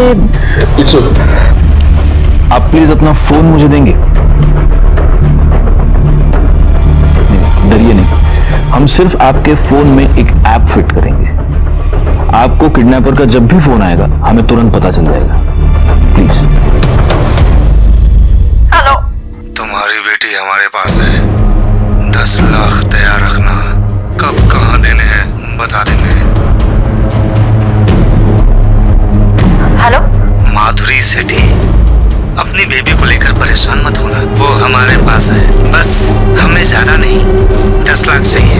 कब तक अरेंज कर सकती हो? तुम कब बोल रहे हो? इस क्वेश्चन से तुम्हें तुम्हारी बेटी तो नहीं मिलने वाली। गायकवाड़, ये दोनों फोन कॉल्स अलग अलग लोगों ने किए हैं। जी सर, दोनों की आवाजें अलग हैं और बात करने का तरीका भी अलग है। सर एक ये हो सकता है कि इस किडनैपिंग का मास्टरमाइंड ध्रुव हो, और ध्रुव के मर्डर के बाद किडनैपर्स में फूट पड़ गई और अब अलग अलग फोन कर रहा है। ये भी हो सकता है कि जिसने इस एंजल को किडनैप किया है उसी ने ध्रुव का मर्डर भी किया है। ध्रुव को रख के कोई फायदा नहीं था इसलिए ध्रुव को मार दिया, और अब एंजल को रख के फिरौती की रकम वसूल करना चाहता है। मतलब अगर हमें एंजल का किडनैपर मिल गया तो हो सकता है ध्रुव का कातिल भी मिल गया। पता नहीं साहब, अचानक से ये सब क्या हो गया। मेरा ध्रुव दुनिया छोड़कर चले गया। मेरी बेटी का कुछ पता नहीं चल रहा, कुछ समझ में नहीं आ रहा साहब। मेरी बेटी को ढूंढ दीजिए, पता नहीं कहाँ होगी, कैसी होगी।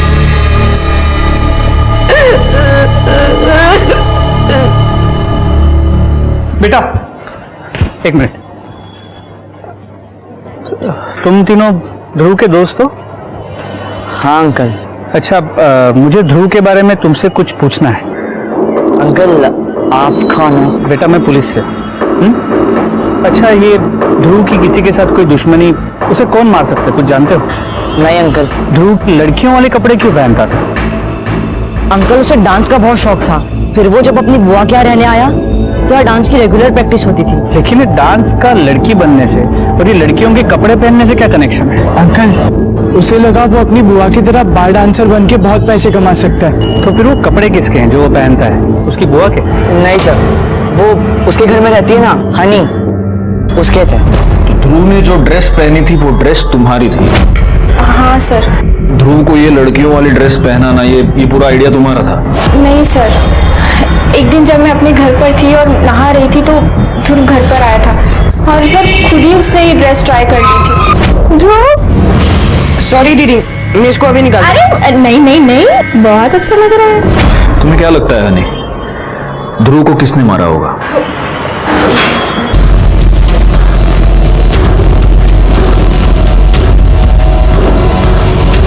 साहब, ध्रुव को जाना था, चले गया। आप प्लीज मेरी बेटी को ढूंढिए ना। देखिए मैडम, ध्रुव के मर्डर में और आपकी बेटी की किडनैपिंग में कोई कनेक्शन है। अगर ध्रुव का मर्डरर पकड़ा जाएगा तो आपकी बेटी भी मिल जाएगी। सर, आप मेरी बात समझ क्यों नहीं रहे? मेरी एंजल के बिना मेरा एक एक दिन कैसे बीता उसे मैं जानती हूँ। आपको मर्डर नहीं पड़ी, किडनैपर को पकड़िए ना सर। लेकिन मुझे पहले अपनी बेटी की आवाज सुननी। मैं कैसे मान लूं कि मेरी बेटी तुम्हारे पास है? तो पैसों का इंतजाम कर। लेकिन वो हेलो हेलो हेलो,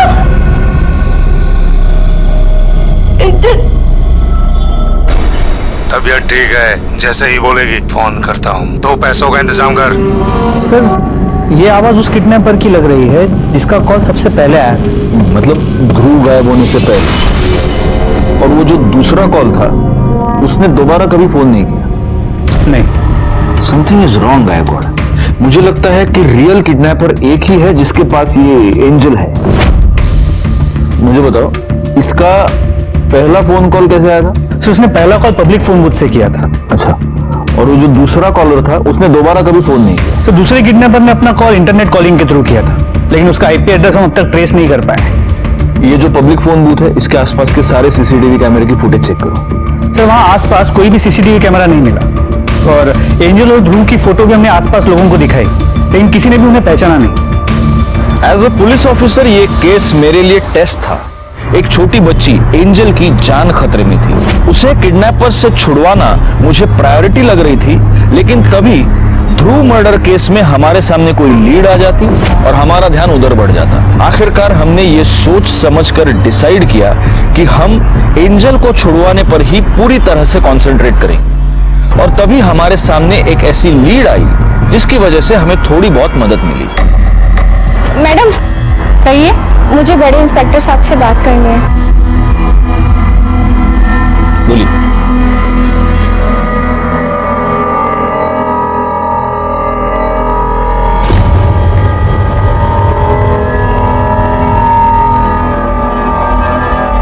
हनी, क्या बात है?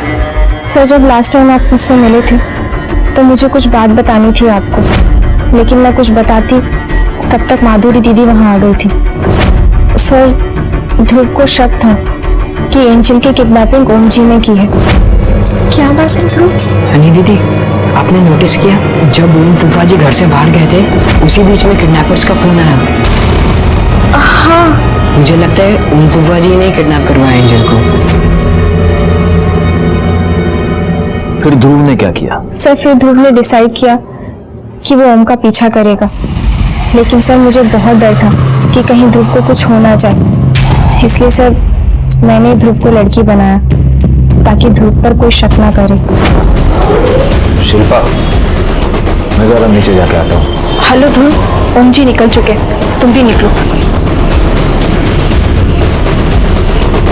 लेकिन ये बात तुमने माधुरी को क्यों नहीं बताई? सर हमें पहले सिर्फ ओम जी पर शक था, हम पहले इस बात को कंफर्म करना चाहते थे, लेकिन ध्रुव की मौत के बाद यकीन हो गया कि ओम जी ही गलत है, क्योंकि ध्रुव ही लड़की बनकर उसका पीछा करने गया था। मतलब ये हो सकता है कि ध्रुव का मर्डर ओम ने किया? हो सकता है सर, क्योंकि सर ध्रुव के मर्डर के बाद मैं माधुरी दीदी से बात करने गई थी। किधर जा रही थी? मैं जा रही हूँ माधुरी दीदी को तुम्हारा सब सच बताने के लिए। तो सबको सच्चाई बताएंगे, रुक।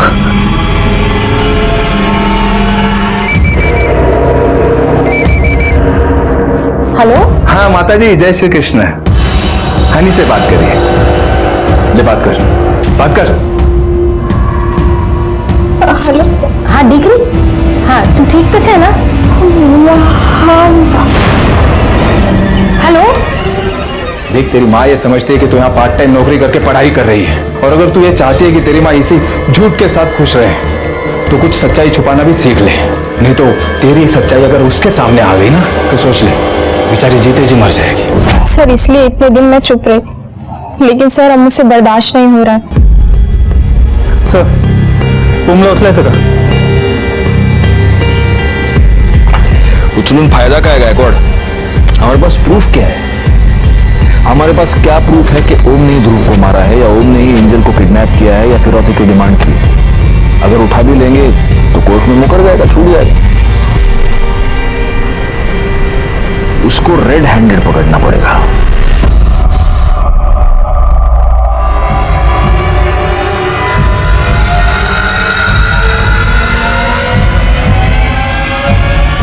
शिल्पा, मैं जरा आता हूँ, थोड़ा काम है।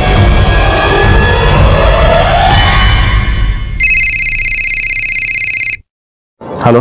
हाँ सर, ओम जी अभी बाहर निकले। Okay, thank you.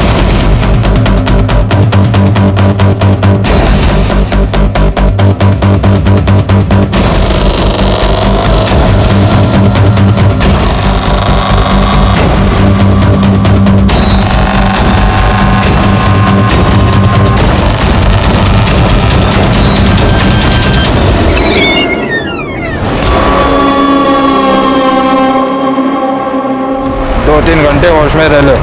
एक बार तेरी माँ तुझे देख ले, मुझे मेरे पैसे। एंजल, एंजल, बैकवर्ड, लड़की क्रिटिकल है, तुरंत लेके जाओ हॉस्पिटल। चलो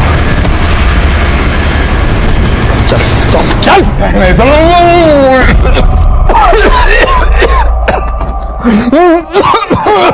पानी दीजिए सर, पानी दीजिए सर। एक छोटी सी बच्ची के जान के साथ खिलवाड़ किया तूने। सिर के बख्ता का एक खाला तोड़ना मिर्चा।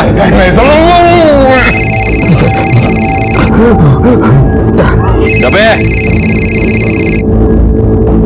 सर एंजल अब ठीक है। ठीक है,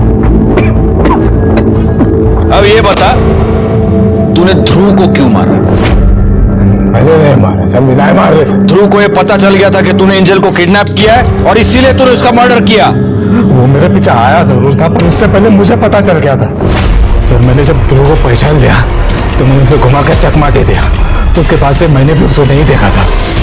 तो तू ये कहना चाहता है कि जिस दिन मर्डर हुआ उस दिन 5:30 बजे तू उस पार्क में नहीं था? नहीं था सर, मैं तो वो एंजल के लिए वो दवाई लेने गया था।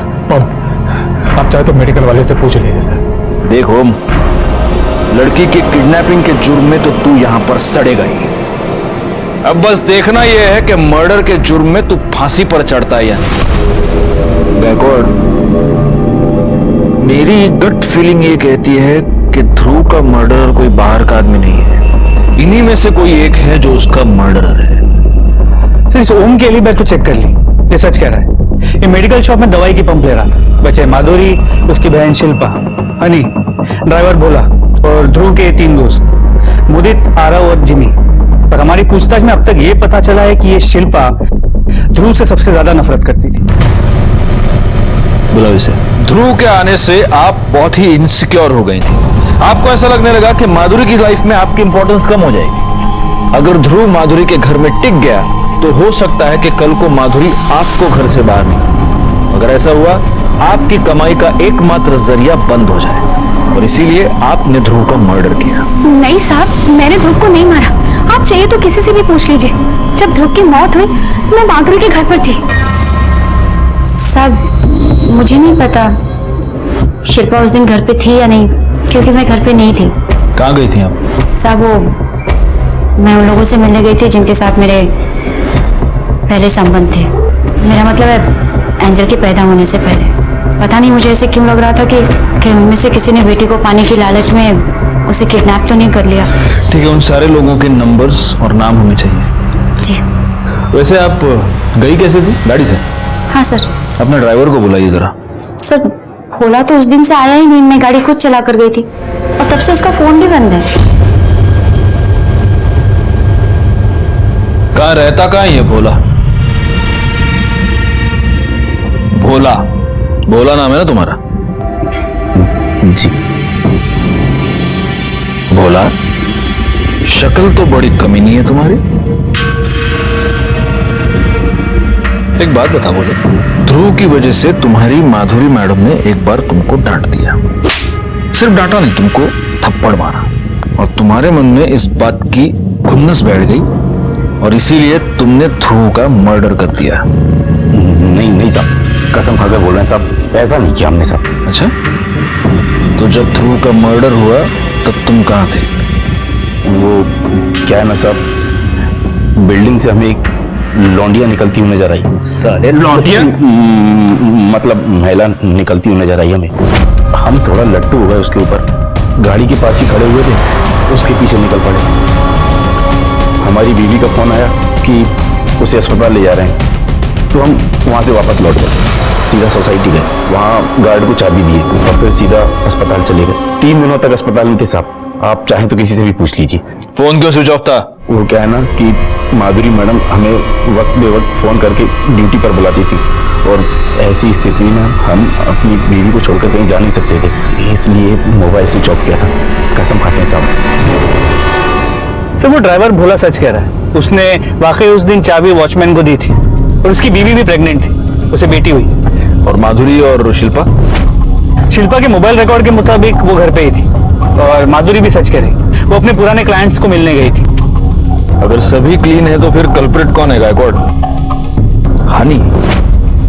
गायकवाड़ कहीं ऐसा तो नहीं कि ये हनी हमारे साथ गेम खेल रही है? खुद को बचाने के लिए उसने बड़ी चालाकी से हमारा ध्यान उस ओम की तरफ डाइवर्ट कर दिया। एक काम करो, हनी को पुलिस स्टेशन पर बुलाओ। सर ध्रुव मेरे छोटे भाई जैसा था, भला मैं उसे क्यों मारूंगी? जिस शाम को ध्रुव ओम का पीछा कर रहा था, जिस शाम को ध्रुव का मर्डर हुआ, उस शाम को तुम कहां थे? सर मैं अपने घर थी। ध्रुव तू चिंता मत कर, हो सकता है तुझे ओम जी पर ऐसे शक हुआ हो, ओम जी ने नहीं किडनैपिंग की हो एंजल की। सारा सच पता चल जाता, लेकिन पता नहीं वो कैसे मेरी नजरों से हट गए। यानी जब ओम ने ध्रुव को चकमा दिया था, उसके बाद ध्रुव तुमसे मिलने आया था? हाँ सर। फिर क्या हुआ? दीदी मेरा सर बहुत दुख रहा है, मेरे लिए एक गिलास पानी लाना। हाँ। और सुनो, फोन देकर जाओ।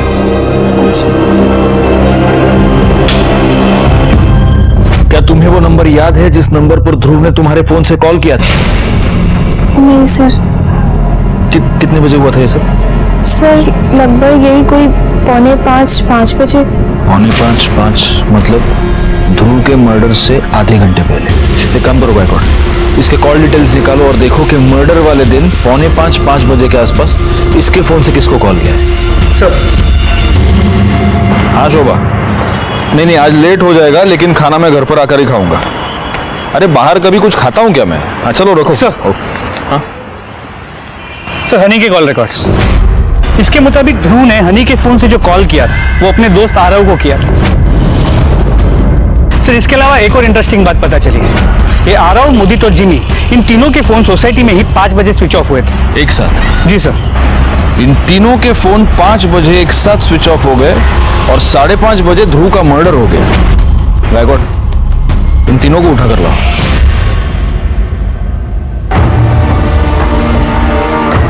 मुझे बचपन में एक बात पता चली थी, जब मिर्ची पेट के अंदर जाती है तब पेट से सारा सच बाहर निकलता है। इसलिए तुम तीनों के लिए हम लाए हैं ये फ्रेश हरी मिर्चियां। चलो लो खाओ, चलो लो उठाओ खाओ। तुम तीनों को ही खत्म करनी है सारी मिर्ची। सर इसने मारा था सर। नहीं सर, मैंने नहीं मारा है, ये दोनों भी मेरे साथ थे सर। हम तीनों का प्लान था सर। ये हो गया फिल इन द ब्लैंक्स।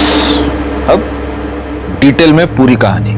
चलो सर हमारा प्लान ध्रुव को मारने का नहीं था सर, हमें तो बस एंजल को किडनैप करना था, और इस बारे में हमने ध्रुव से भी बात की थी। ध्रुव तो वो सेक्स चेंज ऑपरेशन क्यों नहीं करवा लेता? I mean, उससे ना तेरे सारे प्रॉब्लम सॉल्व हो जाएंगे यार। फिर तू तेरी बुआ की तरह बाल डांसर बन सकता है, तू नाच पाएगा और तेरे पास बहुत सारे पैसे आ जाएंगे। फिर हम भी तेरा जो भी बिजनेस होगा वो थोड़ा मैनेज कर लेंगे। वो सब तो ठीक है, लेकिन सेक्स चेंज ऑपरेशन बहुत एक्सपेंसिव है। अरे यार लेकिन वो इतने पैसे कहाँ से लाएगा? बुआ से मांग ले, उनके पास 2 फ्लैट है। बुआ पहले से ही मेरे लिए बहुत कुछ करती है, उनसे मांगना ठीक नहीं होगा। ठीक है, हम एक काम करते हैं, वो जो तेरी छोटी बहन है ना जो घर में रहती है, एंजल, उसका किडनैप कर लेता है। बट आई स्वेयर सर, हमने एंजल का किडनैप नहीं किया सर। एंजल का किडनैप करके ना किसी ने तो हमारी हेल्प की है। जिसने किडनैप किया उसे करने दे, लेकिन हम ऐसा क्लेम करेंगे कि एंजल का किडनैप हमने किया है, फिर कॉल करके पैसे ले लेंगे। बुआ वैसे भी परेशान रहती है, हम ऐसा नहीं कर सकते। उस दिन 4 बजे हमें ध्रुव सोसाइटी में मिला। ध्रुव, हम तुझे ही अभी कॉल करने वाले थे। क्यों? अरे हमने तेरे लिए ना एक मैनेजर की अरेंजमेंट किया है, जो तो लड़का हो के भी तुझे बार डांसर बना सकता है। बस एक काम कर, 6 बजे ना वो रामनगर वाला गार्डन है ना, वहां आ जा।